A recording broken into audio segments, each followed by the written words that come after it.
Hi, I'm Jim McCann, founder of 1-800-Flowers. We created this podcast to share the wonderful people we get to interact with, we get to meet, we get to know, and most importantly, get to learn from. So I invite you to join us on this journey here on the Celebrations Chatter podcast. Robert, how are you? Good. How are you? Good. Where do we find you today, Bob? I'm in Pennsylvania, home, in Milford, Pennsylvania. You grew up in London, right? I grew up in London. Yeah, I was born in New York City. Yeah. But we moved to London when I was about two and a half.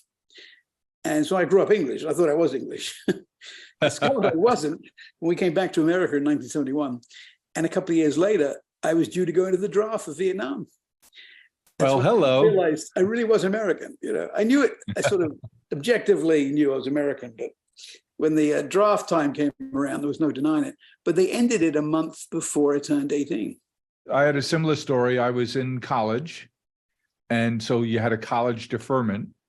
And the president at the time, Nixon, announced that they'd call them in blocks of 5 numbers. Mm-hmm. So it was 1 through 365, and I think my number was 171, and they'd call them in blocks of 5, usually 2 blocks at a time, so 10 numbers at a time. And in the springtime, he said, I don't think we'll get up over 50 this year. And I remember in November when he called 160 and 165, ending at 169, and I think I was 171. I didn't sleep well for the next month until the calendar passed, and they didn't make any more calls for that year, because I had so smart that I believed them when he said they wouldn't go past 50, and I gave up my college deferment. So there I was sitting there thinking, well, next stop Vietnam, but it never happened. Yeah, no, you both got lucky. Exactly. Yes. I never had to make the choice. I never would. There was a classmate of mine who was a bit older. He was in the draft several months before I was, and we were all sitting around, and it was the same thing. We heard after 50, nobody gets called. He was number 1. It was the first number. Oh no. But I punctured that little balloon of hope. So growing up in London, how do you think that was different than your friends who grew up here in the States, particularly in New York? Well, I grew up in London in the post-war. I grew up in London late 50s through 71. Which is not the London we know today. Oh, absolutely not. It was a very, very different London. Very drab, very black and white, very decimated still. 10, 20, even 20 years after the war ended, London still had a number of what we call bomb sites, just areas completely devastated, just rubble. But in 1959, 1960, it was still very much post-war, and the war dominated English life and conversation and references. I can't imagine that it wouldn't. Yeah, no, I grew up with it very much of a present phenomenon. It was post-war, but it was very, very live, very, very real. Yes. And every adult had been in it, either survived it or by living in London or elsewhere in the country or had fought in it. So it was a very different London, not at all cosmopolitan, very much a recovering city, very poor, incredibly poor, because it was devastated by the war. And it was not until really the mid to late 60s, when the swinging 60s hit, that London suddenly became Technicolor. And that was a fabulous thing to see. I was too young to experience it or be involved in it, but I was just old enough to be aware of it. So Piccadilly, the color revolution of the music of the times. Now, someone who understands music like you do, I would imagine that the music scene in the early 60s that gave us the Beatles and the Rolling Stones, of course, but so many other exports to the world popular cultural scene had a huge influence on the attitude and culture and color of London. Oh, absolutely. Again, put it in context. We were coming out of such drabness, such shabbiness in every walk of life. The buses and the cars and the streets were gray and dark and, old and dilapidated. And, but there was a wonderful, fantastic spirit, like the ionization of the air post the survival and triumph of the war. So there was that. And London was a fantastic place to grow up. It was safe. It was communal. You know, you had class system very much in place then, but people were not, you know, segregated. And there was a wonderful spirit. And of course, as I grew from my single digits into my early teens, London became this center of the world, musically, culturally, fashion-wise. And a lot of people don't give true props to the invention of the pill, which of course started the sexual revolution. And, you know, England. Good point. Yeah, and England really was the center of that too. And all the great American rock and rollers came to England because that was where it was happening. So you had this fantastic fusion of spirits and creativity. I think London in the 60s was like Paris is said to have been in the 20s. So next generation came along. They didn't have the emotional scars and vivid memories of the war. And we have to remember, of course, that London was under constant bombing and many, many casualties. What would you point to as the spark that I think that the pill is an interesting observation, but what else from a musical point of view maybe was the spark to say, hey, let's kick off this gray way, this gray attitude. Let's think in Technicolor. Anything you'd point to? A few. I mean, the Beatles are obvious. Yeah. But for London, it would be the Rolling Stones, because they were working class Londoners who had all experienced the war. They were all alive during the war. Sure. They were too young to fight in it, but they were alive in it. And they represented this entire new generation that was just setting their own rules. I mean, even the length of hair worn by musicians in those days was a controversy. It was on the news at night. It was looked down upon. You were outcasts in society. And if my hair grew a quarter of an inch too long, I was scolded at school. Yeah. But the Beatles and the Stones and the Kinks and all the rest, they could get away with it. So you had this fantastic outlaw spirit. I think it's the Stones and the Who, another London-based group that sort of just broke everything down. And then you had people like Tom Jones, who was not quite rock and roll, but he was a big pop star. And he was a sexy guy. And, you know, Engelbert Humperdinck. You know, and it was the sexual revolution. And all of a sudden, London was the place. And you had the Chelsea drugstore, and you had, you know, King's Road and fashion. And that was it. It happened almost overnight, in my recollection, really. That's amazing. Of course, foggy at this point. Now you're 18 or so, and all of a sudden you're an entrepreneur, you're a publisher. Tell us how that happened. Well, I had moved back to the States at the age of 15 and went to high school in New Jersey. My family was split. My mother and father were split, but they wanted to stay close. So we were in New Jersey. My father lived in New York and had his business, Penthouse Magazine. So I didn't actually finish high school. I actually failed high school. There's a reason for that. Partly I was a distracted kid, bored, but also my mother was very ill and I ran the family. You know, I looked after the family from about 15 till 17. And I fled at 17. But everybody was okay by then. My mother was better. The kids were under her care and, you know, getting older too. So that contributed to my not doing very well at school by virtue of never going. You know, I apparently set the state truancy record, which I'm just proud of because I remember it. But anyway, so I just fled to London, and you know, but I knew London. I missed London. London, my culture, my heritage. And had this girlfriend who had said to me, I'd met her earlier on a summer trip to London, and she said, "You ever want to come to London, stay with me?" So she meant for the weekend. I thought she meant for life. So I turned up with my luggage.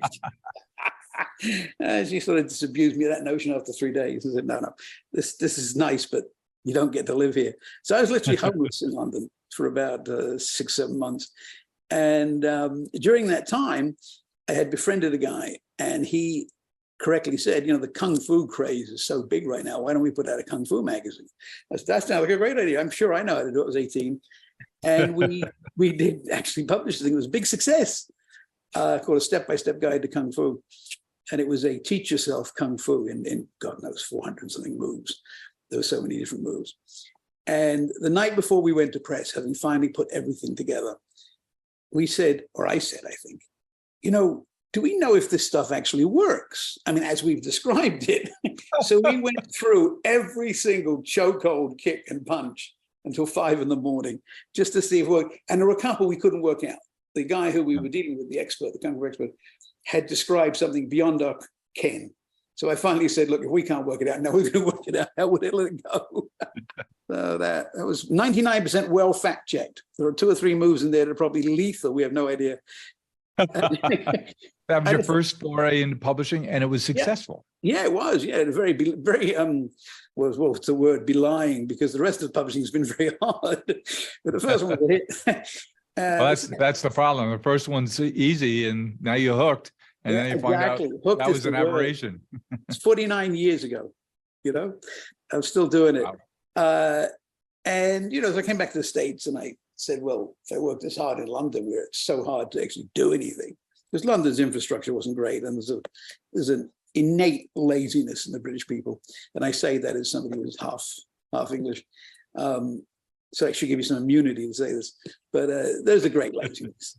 And so I said, let me go back to America, where I know everybody works really hard and succeeds fantastically. And I started another magazine called Rock Superstars, which was actually my first, most innocent foray into the music world.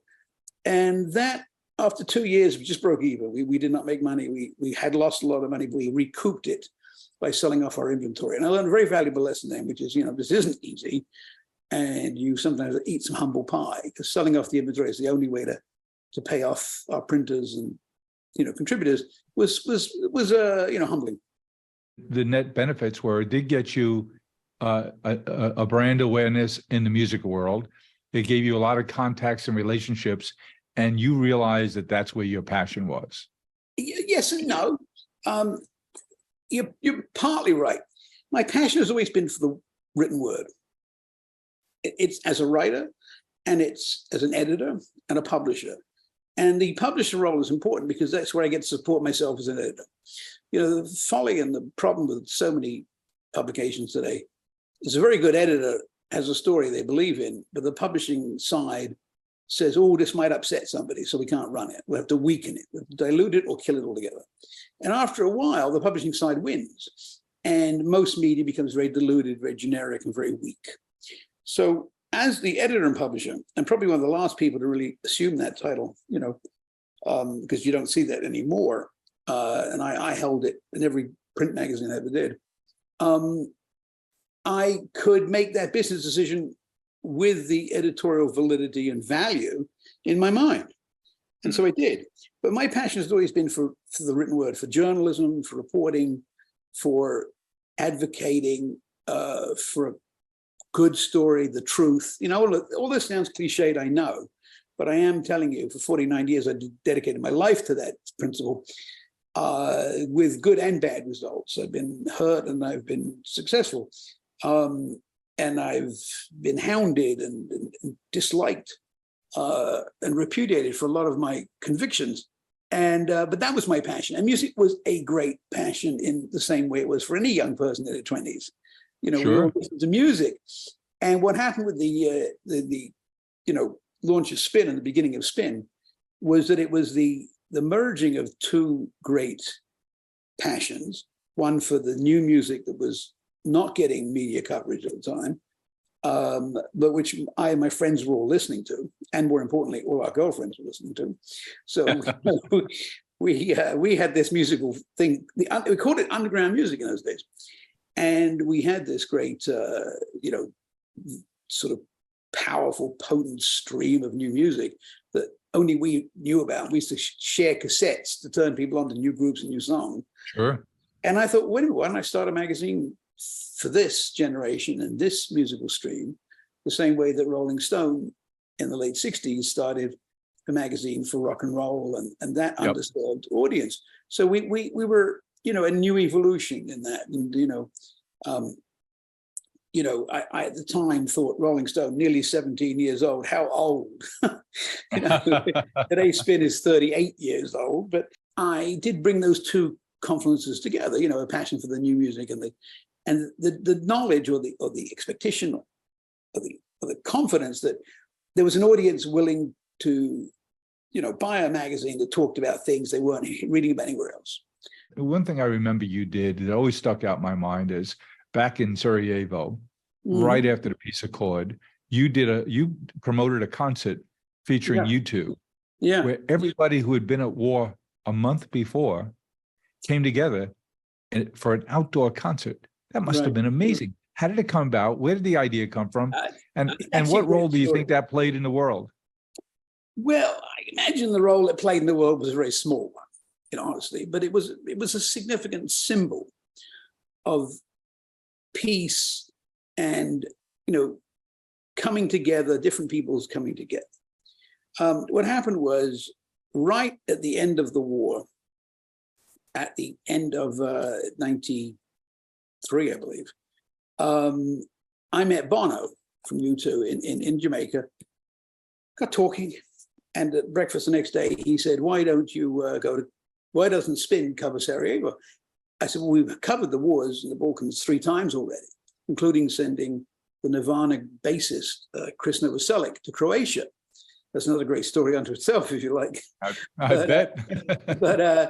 But in talking to Bono, I said, you know what? We should do a post-war story, because we knew the Dayton Accord had been signed. Now, the people in Bosnia weren't so sure it was a peace. You know, they'd had false peaces before, false ceasefires, and then gotten slaughtered. Sure. So it was still a hot war zone, is what I'm saying. So in February of that year, February 2nd, I think it was, very early February, went off to Sarajevo. My friend and photographer, Lauren Haynes, in tow, very unsure that he should have been going, very, very not so sure it was a good idea to follow me. Look, we're friends, but we're New York friends. Yeah, we're New York friends. Can we do a fashion shoot? He said. So anyway, off we go. And I did a story for Spin based on my experience, and I had a fantastic time meeting the kids who had survived. And my story focused on those kids who had survived the siege. Some of them had been soldiers and killed many people. Many of them had just witnessed many deaths and lost a lot of loved ones. So the city was still under siege, and I called this piece Life After Death, because that's exactly what it was, the life of people returning to some form of normality. And when I came back, I befriended the Bosnian ambassador to the UN through an introduction by Bono. And we had lunch a few times, and he said, let's have a party. Let's have a party at the UN. You bring rock and rollers, I'll bring ambassadors. I said, oh, sound like a great idea at the time. You know? There's no logic to it whatsoever. So we have this massive, great party in what is their cafeteria, which is the size of an airport hangar. It's a big old cafeteria, you know. And there's one ambassador after another giving a fantastic, articulate, powerful speech about the state of the world. And then finally, I had to get up and talk, and I wasn't really prepared to follow that group. I knew I'd have to have some remarks, but so I get up there and I noticed that it was a year to the day that I was in Sarajevo, and it was the end of the month of fasting. So NATO had suspended the curfew, had allowed people to stay out late. And so I was with a bunch of Bosnians, and we stole a UN van, and we drove from party to party all night. The safest thing I ever did was be in the back of that van, because the guy driving it couldn't drive stick. And so he nearly killed 4 or 5 times. Nothing rocky ride. Nothing else came close to mortality but driving in that van that night. Anyway, so I said to the audience at the UN, I said, but don't worry, we gave it back, but you have no security, FYI. I mean, everybody's taking these vans like we take city bikes now. And so everybody laughed, and I said, we're going to put on a concert. And I ad-libbed this. We're going to put on a concert in Sarajevo so that all of the people who are around the world who read about but didn't quite understand the plight of the people suffering this siege, suffering this war, will actually metaphorically be standing next to them at a concert. And they will never again let this kind of thing happen and pass unnoticed and unresisted. Oh, tremendous, amount of applause for this. So as I come down off the little stage, Mo, the Bosnian ambassador, says, we're putting on a concert? I said, we are now. So we had lunch the next day and we worked it out, which was, our version was, we call U2. So I called them, and they originally said no. The manager said, no, it's not for us.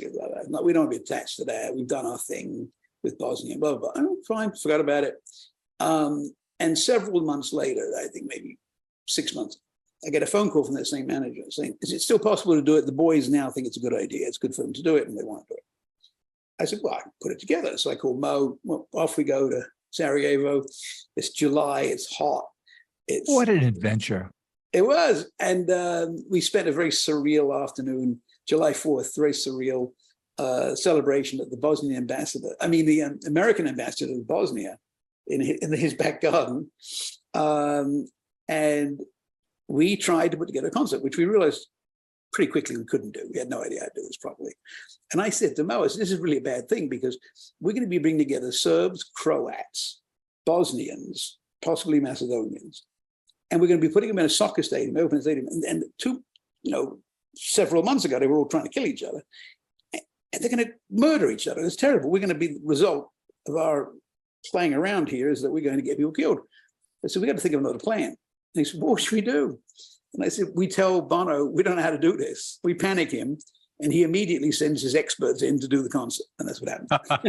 It's a great success. But the last part of that story is that, so Mo and I still sit in this area, and he knew all the gangsters because he had been the foreign minister for Bosnia during the war and had gone in and out of the black market tunnels, the smuggling tunnels under the city. So he knew all the gangsters. And I said to him, well, look, U2 is not going to have any advantage over us in picking security because they don't know anybody here. But you know all the gangsters. Let's go pick the best of the gangsters to do the security because everybody will respect them. And that's what we did. Rolling Stones tried that with a motorcycle club. Yeah, that didn't work. That didn't work. Not so good. I had that in the back of my mind at the time, but it was such a different thing because this was Sarajevo was a very small city and an even smaller community. Everybody knew everybody. So you knew the gangsters. You knew not to mess with them. They had no agenda, just to get paid and to look after them. And everybody was there to have a good time. And if there were any incidences, they would have controlled it. So it wasn't quite the same as having the Hells Angels come.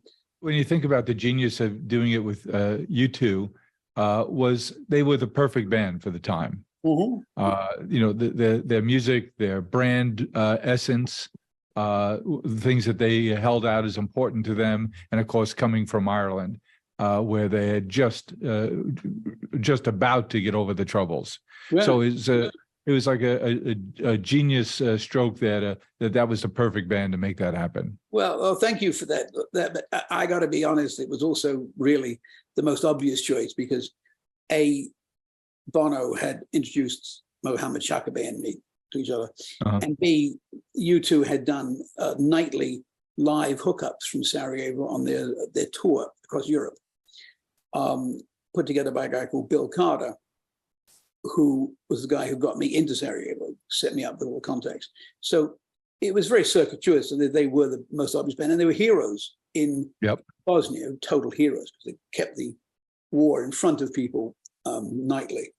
And so, and to their great credit, they did a great show, and they really put effort into it. They lost a lot of money. There was no money. It was a free concert. So they brought their entire show. They didn't just turn up with their guitars and play.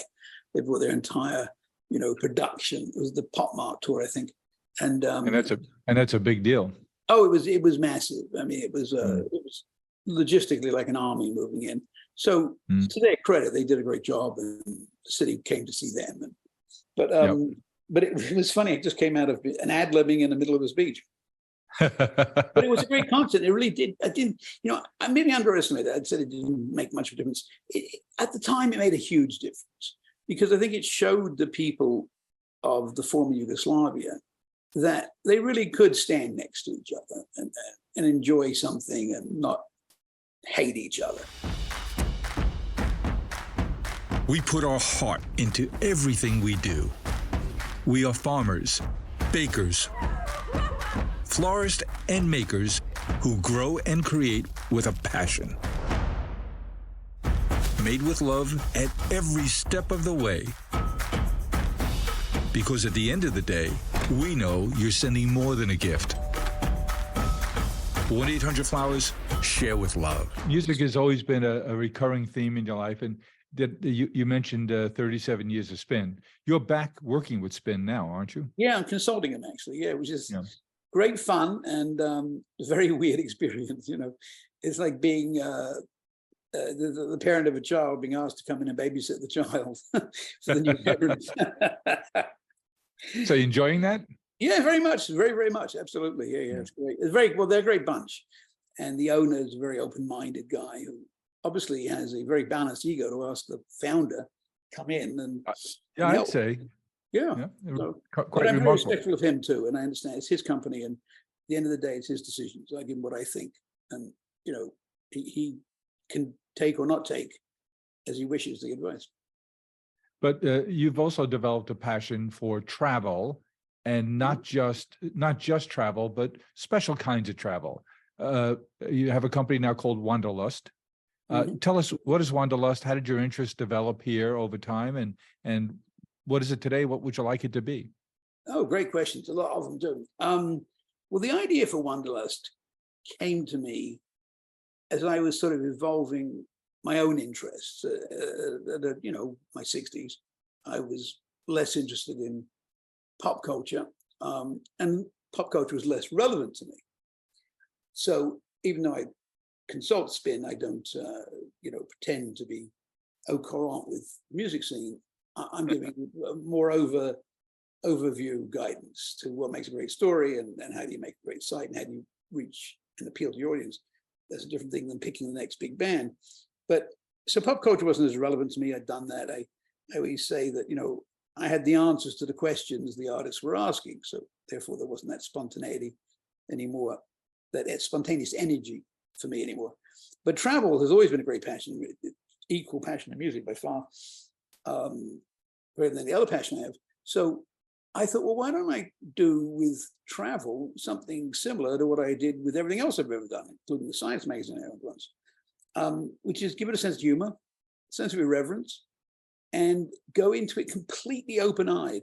And the difference between WONDERLUST and the other travel publications, besides the fact they're bigger, but we're younger, but the real difference is, I think they set themselves up as being experts.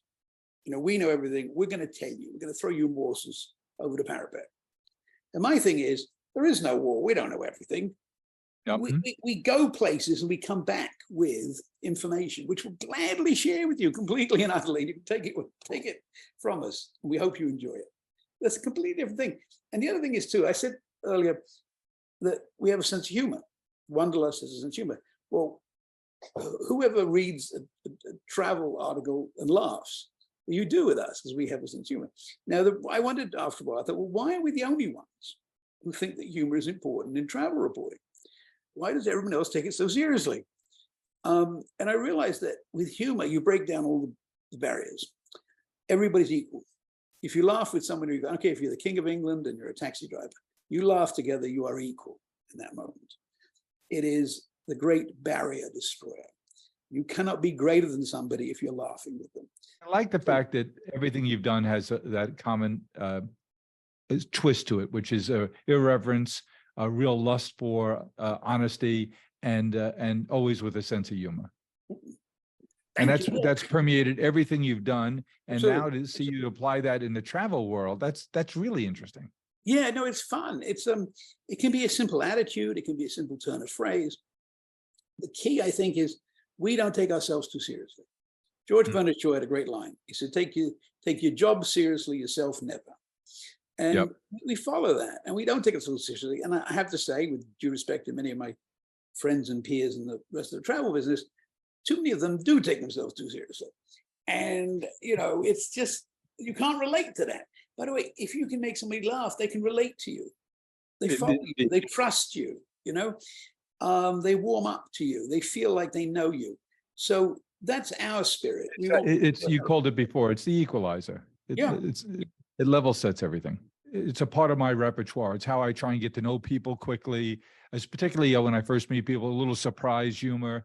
It helps get you into a platform of a potential relationship much more quickly. Absolutely.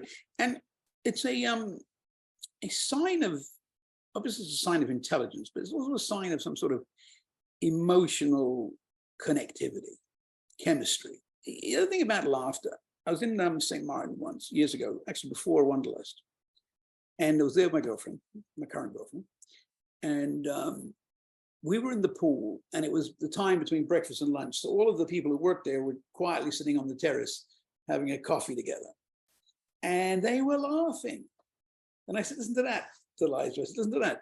That's the universal sound of safety. It's safe. to laugh together. And it's a signal that there's no danger.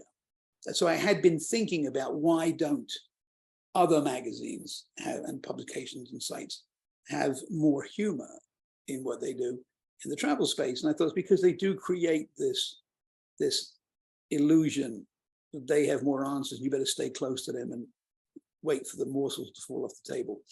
The other thing I couldn't stand about a lot of travel media was this, them telling us how much fun they're having. How do I relate to that? What do I care? Tell me how I can have fun. That's what I want to know. But you don't look at just regular travel. No. Like everything else, you got a twist to it. Yeah, absolutely. First of all, we do have fun with the form. You know, we did very early on a very big article for us called The World's Worst Beaches. And I said to my editors, I said, I will not allow you ever to produce a list of the world's best beaches. That's nonsense. Every beach is a good beach. Almost every beach is a good beach. It's ridiculous. You could do 100 great beaches in America alone, and they'd be as good as anything 100 in the Mediterranean. I mean, so that's silly. But I want to know where the worst beaches are. The beaches that are just so foul, so bad, you will die if you go. And we found that list. It's genius. It's a brilliant list. It's everything from nuclear waste to so many needles from discarded heroin users that you will stab yourself on as you walk on the beach, to the shark attack capital of the world, Somalia beaches because they have pirates. And so it was a great piece. And it's funny, but it's also a great sort of antidote to an industry taking itself too seriously. Your target audience quite affluent, right? Yeah, it is. Yeah, it is. It's actually a lot of boomers, our age, and Gen X. So we don't, which is great, because I'm not interested in following the shadows of, you know, Gen Z. They view travel differently. There was a study came out recently, but I knew this anyway, intuitively. It's been like 80% of Gen Z, 80 out of 100 travelers in that age group travel so they can get a good Instagram photograph. So I think maybe the wrong priority. The notion that you were there is only certified by the fact you have an Instagram picture. I think that's wrong. I think you go to a place to be absorbed by the place, not to absorb it, but to be absorbed by it. The attitude doesn't drifts from, wow, that's beautiful, I'm here, let me absorb it, to forgetting about that you're here and understanding the experience, and only be thinking about how can you populate your Instagram page or share them with friends and those photos with friends and family. It's a different experience. Oh, it's also a different ideology. You talked about boomers, Bob. Boomer travel is that you'll focus on. They're affluent. They're looking for something a little different.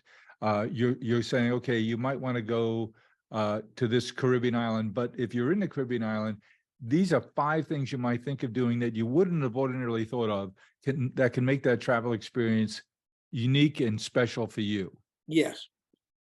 And so it seems like that's a group that can afford to travel, has traveled a lot, but is looking to change the experience and make it much more tailored to them, experiential. Yes. Yeah. It's not all we do, but it's a big part of what we do.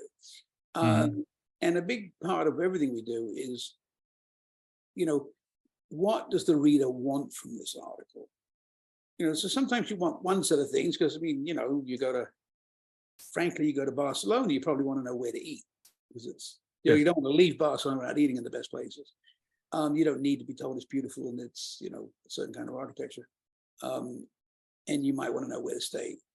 Well, we run the gauntlet. Sometimes we do pieces that you can't replicate.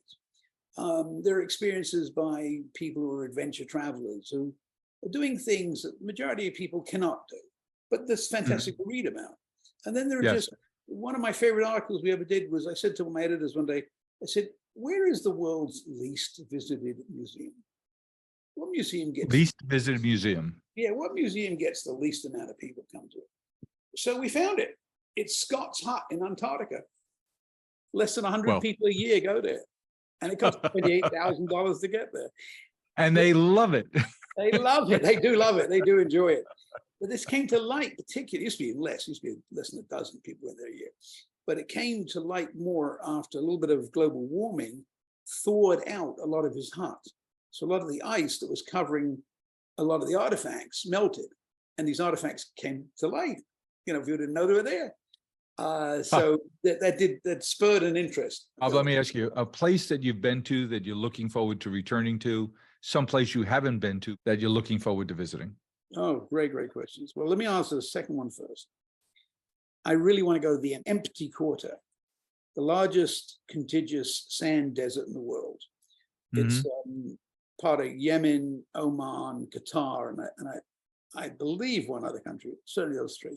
It's where, I forget his name now, Sir Wilfrid, a great explorer, just forgot his name, I blanked his name, but he wrote a wonderful book called Arabian Sands about life in the Empty Quarter. This was back in the 1930s. And he brought to light this fantastic, barren wasteland populated merely by nomadic tribes that he had to cross a couple of times to get to where he was going, which was frankly in Ethiopia, but he had to cross this desert to get, no, it came from Ethiopia. He was working for the American oil companies at the time, and they were beset by all kinds of problems, one of which was locusts, believe it or not. So they couldn't build their plants because the locusts would come. So he wrote this fantastic book, Arabian Sands. It is the most inhospitable place on earth. But there are tour groups that will take you in for a couple of nights or 3 nights. And they will bring you to a nomadic tribe, and you just get to experience something that is so unlike any other experience that I want to do that. The place I most want to return to is Italy. I've been there probably 4 dozen times. Yeah, definitely close to 50 times, if not 50. And there's a wonderful, fantastic restaurant, my favorite restaurant in the world, at a converted convent / monastery. It was started in 1212 by St. Francis. And it was taken over in the 70s, dilapidated, falling down, by a priest called Padre Eligio, who had started a drug rehabilitation center called Mondo X. He now has 12 of these around Italy. And what town is this in?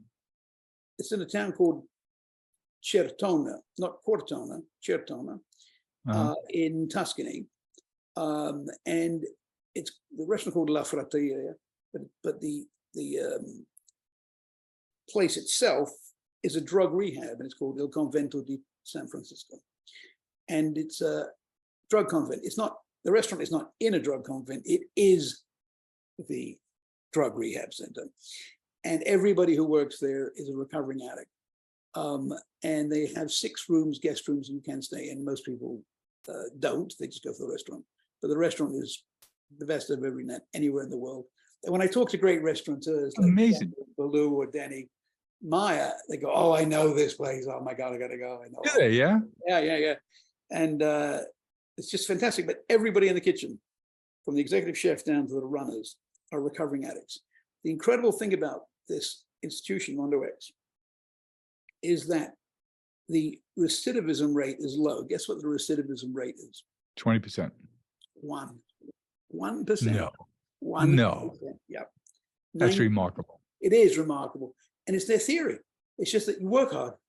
You get up in the morning early, you tend the grounds, you tend the fields, you grow the food, you collect the food, you make the food, you make the beds in the hotel rooms. You work, selflessly through the day, and you buy this. You have meaning, purpose, and relationships in your life. And you have reflection on where you went wrong, and you accept where you went wrong. And a tremendous place. I'll send you the article. I'd love to see it. Yeah, we'll have to republish it in work. Oh, please, absolutely. Yeah, go ahead. That would be wonderful. When you come to New York City, you know so many of the great chefs of New York. My favorite line I stole from a friend of mine, Larry Zarin, is your favorite restaurant is the place where they know your name. But when you come to town, what are 2, 3, 4 places you like to visit? So there are 2 favorite restaurants in terms of just gastronomical supremacy. One is Danielle. One of the greatest. My wife and I have a significant anniversary coming up, and I'll be making a reservation shortly. That's our Excellent. go-to special event place. If you need any help, let me know. Daniel's a friend of mine, so I can help. He's a wonderful guy. Yeah, he's a great guy. And the other is the Modern. Danny Oh, you Meyer. like the Modern? I think it's a really good experience. People don't realize it's a Danny Meyer restaurant. Yeah, but it's quite remarkable. it's fantastic. And if you have the prefix meal, it's a spectacular gastronomical feast. If you just eat off the regular menu, it's a fantastic gastronomical feast. Really good either way. And I've taken my girlfriend there for our significant anniversary, actually. Yep. And her birthday recently. But another favorite restaurant is a very, very, very down-to-earth place called Queen of Sheba on 10th Avenue and 46th Street. Ethiopian restaurant. It's our favorite restaurant in New York. Well, I'll have to give it a try. We're going there tomorrow night. Oh, good for you.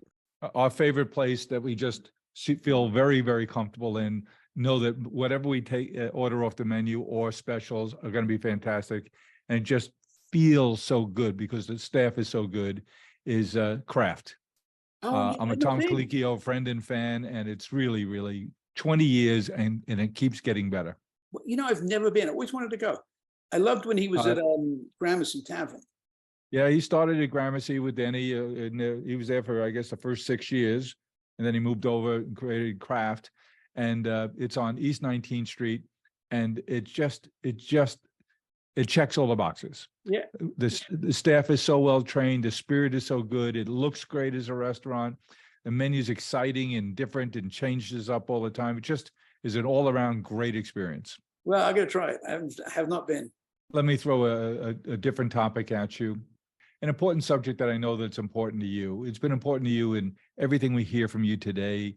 And it's so good to share your time with us, Bob. But relationships matter. They've been key to your life. I wonder what growing up in a family where your dad was a publisher, how much that influenced your appreciation for the written word. Only your dad is not known for the typeface in his publication. But what influence did that have on you? Relationships with your dad, with your mom, how did they influence your life? How important are relationships to you? Are they to you today?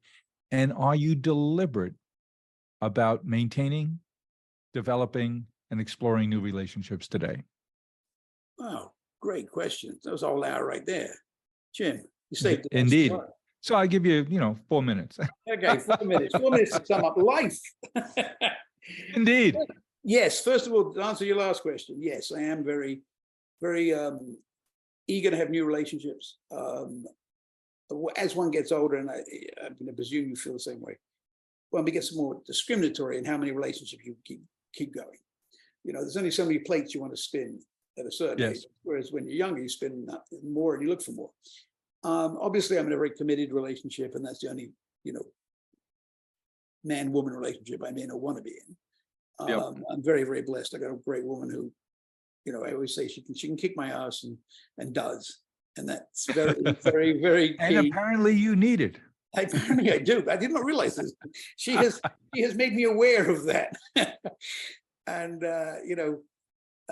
that's just a great relationship. But I am interested in other relationships with men and women. I love meeting new people. I love sparking new, stimulating, relationships, activating new nerve endings in one's life. So yes, I'm going back to your earlier set of questions about my father. He 100% influenced me.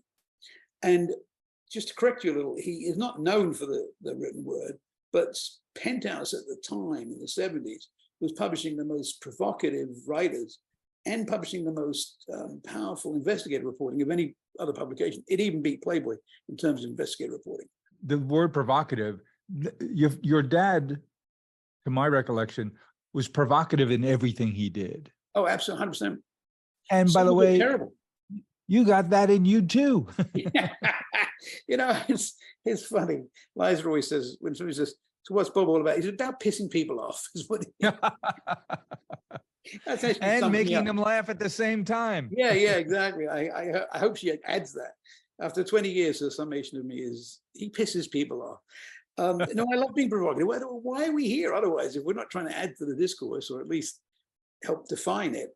And sometimes you have to provoke and stimulate a reaction, or you won't get it. You know, the proudest I am of Spin, it's not that it was a great magazine, which I'm very happy with, music magazine, which I'm very happy about. It did fantastic music reporting, the best of its kind in its time, equal to Rolling Stone at its best. We had an AIDS column. And for 10 years, we broke ground, research ground. When nobody else would dare touch the subject. Nobody would. Even after we started, nobody would. But they just didn't. They said, oh, well, you know, we can't talk about death and homosexuality. And, you know, we were the first people to say it isn't going to be a heterosexual epidemic. It was just all the evidence. And we got all the evidence from the government said that wasn't happening, and didn't happen. Partly, at least, a lifestyle thing, and the kind of drugs that were involved in a lot of that bathhouse scene in the 70s and 80s was a lifestyle that was destructive. And we were honest about everything. We were not politically correct. But I'm going to tell you, Jim, 10 years, 120 articles. When I sold the magazine, they stopped it the next issue. It happened to be, it would have been the beginning of the 11th year. In all that time, we never had to print a retraction or a correction. That's how scrupulous our reporting was. How serious you took to journalism. Absolutely. I line edited every word in 10 years. And that, I did not do that on anything else in the magazine. I never missed editing that column because I wanted to make sure we were always correct, because we were talking about life and death. We were literally guiding people. Many years after I sold the magazine, people would still stop me on the street and say, thanks to you, I'm alive, because I got off AZT because of your articles, or I followed this course, or I looked into that, or I spoke to this doctor. I discovered actually, even though I had tested positive HIV, I didn't have HIV, because the false positives thing was a massive phenomenon that we exposed. Yes, it was.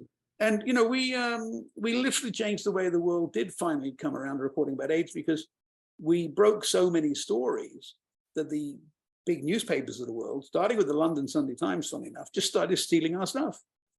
And my reporter would come in and say, look, they stole my article. I said, you know what? This is one time we're going to let them, because it's that important. If it just gets information out there, and if the Sunday Times can do a better job than we can, which it can, of getting this spread, let's let them have it, you know.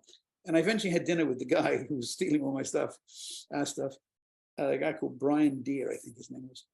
And we had lunch dinner in New York. And I said, you know, I knew about all this, and I just let you do it. And he goes, well, I kind of wondered after a while why you weren't suing us. So there you go. There's a fantastic collegiality amongst journalists, even rogues. But no, the relationship with my father was very good. Famously, we were estranged for 18 years, which was very sad, but part of life, and we did reconcile, and I was with him when he died, and very, very, very close to him for the last several years of his life. He said to me once, we were having dinner in LA, and he said, all that time wasted. And I said, yes, but we're here now. And that was the only time we ever discussed it. You know, is that right? Yeah. And was there a reconciliation, or you just? Oh yeah, no, there was a fantastic reconciliation that lasted for 6 years, and he did pass away in 2010. But it was very what broke the ice?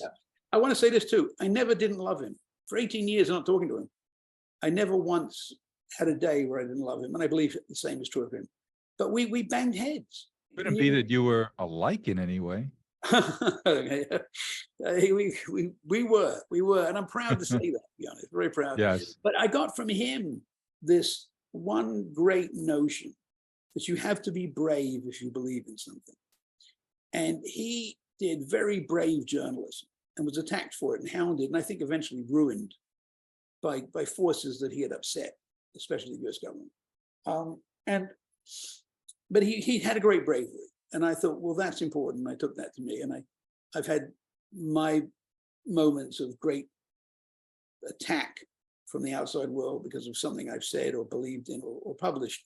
And I've remembered, no, be brave. You got to stick with it if you think it's true. And if you don't think it's true, you find you're wrong, you admit it immediately.